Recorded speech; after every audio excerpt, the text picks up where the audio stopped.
Imagine this: 40 million human beings, 40 million souls wiped from the face of the earth in less than 50 years. Not by an army of millions, not by nuclear weapons, not even by plague, but by just 1,000 spies, 1,000 men and women moving through the shadows like ghosts, knowing every road, every weakness, every secret, long before Genghis Khan ever raised his sword. This is not legend. This is the terrifying truth behind the deadliest intelligence network in human history, the secret Mongol spy network that nobody talks about. In the year 1162, in the heart of the freezing Mongolian steppe, a boy named Temujin was born, the boy who would one day become Genghis Khan. His world was soaked in betrayal and blood. His father was poisoned. His mother was abandoned, with her children to face starvation and murder. When Temujin was only 13, the Taichud clan kidnapped him. He escaped and hid in an icy river, and there, in the freezing water, he learned the most important lesson of his life. Information is the ultimate weapon. Even before he united the tribes in the Great Kurultai of 1206, Temujin was already building his first spy cells. He sent trusted men like Badai and Kishlik, who pretended to be deserters so they could infiltrate enemy camps and bring back vital intelligence. But the real secret began when he discovered the power of Muslim and Uyghur merchants.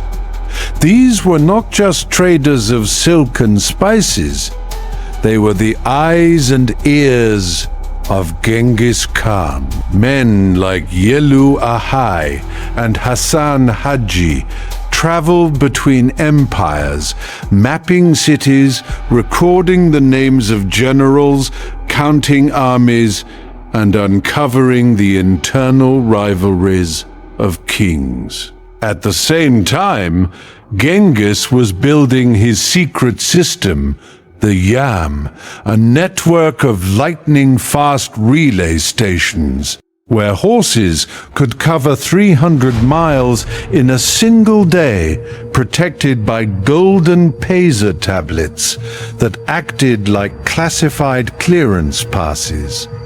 Anyone holding a Pesa could move inte.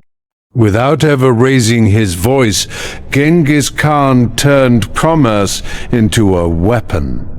Every Mongol merchant caravan contained one or two highly trained spies. These men were not merely selling goods, they were drawing maps of cities, discovering water sources and pastures, and planting rumors that made enemies tremble before they even saw the army. The Yam was the backbone. Stations every 25 to 30 kilometers, horses ready 24 hours a day, messages encrypted in secret codes. Intelligence reached Genghis in hours, while his enemies were still counting days. In the early years, he focused on northern China. Spies like Jafar and his successor, Hassan Haji, infiltrated the Jin Empire as merchants. They gathered information on rivalries between princes, weaknesses in certain sections of the Great Wall, and the exact number of soldiers guarding the capital, Zhongdu. Genghis never attacked blindly. He knew exactly who would betray whom. Inside the Keshik, his elite personal guard that began with only 1,000 men, there was a special unit that formed the true core of the 1,000 spies. Some pretended to defect, entered enemy camps, and sent secret signals using fire or smoke. The secret almost no one knows. Genghis used the Mangu Dai, light reconnaissance units that advanced weeks ahead of the main army. They stole horses, silently killed sentries, and returned with precise reports on terrain. All of this allowed the Mongol army to move like lightning 100 miles in a single day across places no one expected. And so, with only 1,000 spies, Genghis began opening the gates of empires that were hundreds of thousands stronger than him. Without ever raising his voice, Genghis Khan turned commerce into a weapon. Every Mongol merchant caravan contained one or two highly trained spies. These men were not merely selling goods, they were drawing maps of cities, discovering water sources and pastures, and planting rumors that made enemies tremble before they even saw the army. The yam was the backbone.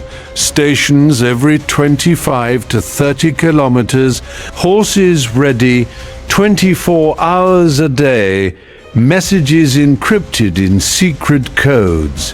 Intelligence reached Genghis in hours, while his enemies were still counting days. In the early years, he focused on northern China. Spies like Jafar and his successor, Hassan Haji, infiltrated the Jin Empire as merchants. They gathered information on rivalries between princes, weaknesses in certain sections of the Great Wall, and the exact number of soldiers guarding the capital, Zhongdu. Genghis never attacked blindly. He knew exactly who would betray whom. Inside the Keshik, his elite personal guard that began with only 1,000 men, there was a special unit that formed the true core of the 1,000 spies. Some pretended to defect, entered enemy camps, and sent secret signals using fire or smoke. The secret almost no one knows. Genghis used the Mangu Dai, light reconnaissance units that advanced weeks ahead of the main army. They stole horses, silently killed sentries, and returned with precise reports on terrain. All of this allowed the Mongol army to move like lightning 100 miles in a single day across places no one expected. And so, with only 1,000 spies, Genghis began opening the gates of empires that were hundreds of thousands stronger than him. In 1219, the greatest betrayal in history occurred, and it was made possible by the spies. Sultan Muhammad of Khwarezm beheaded Genghis Khan's 450 merchant envoys. That single mistake caused Genghis to divide his army into 4 forces and destroy an entire empire. But long before he moved, the spies had prepared everything.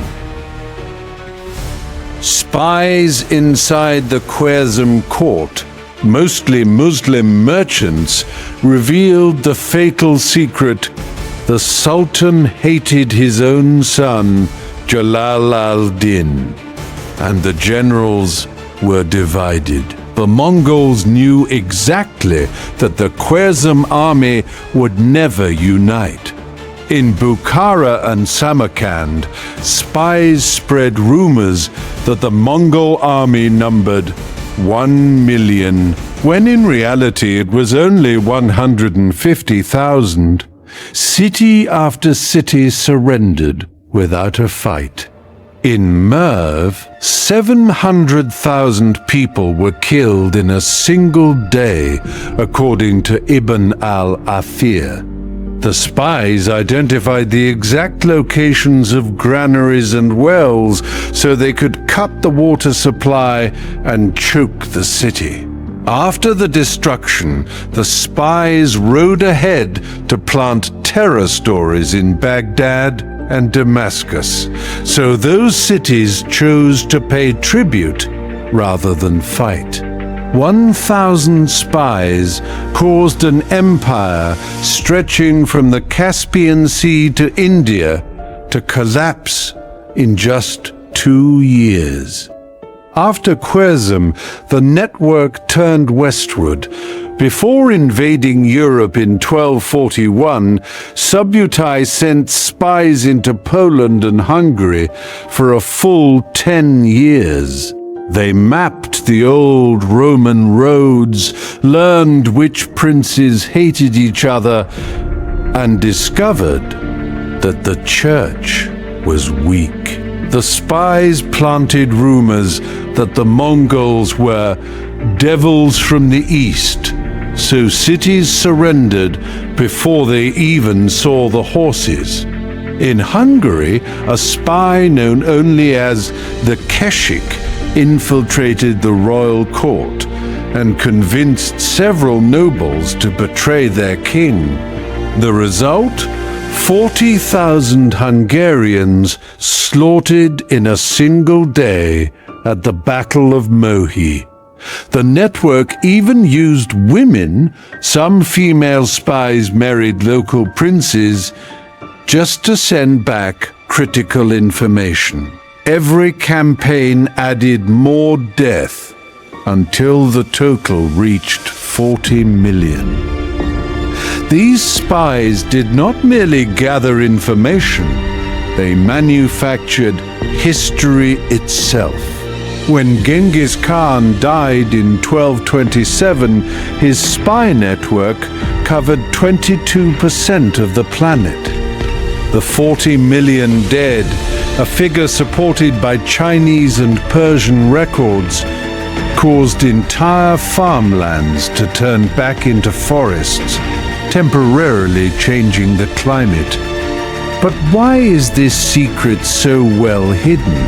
Because historians focused on swords and horses and forgot that information was the real weapon. Today, this network is the foundation of every modern intelligence agency. Economic espionage, planted rumors, lightning-fast communications. Genghis Khan was not merely a killer, he was a genius of information. 1,000 spies alone changed the face of history. And now, you know the secret that nobody talks about.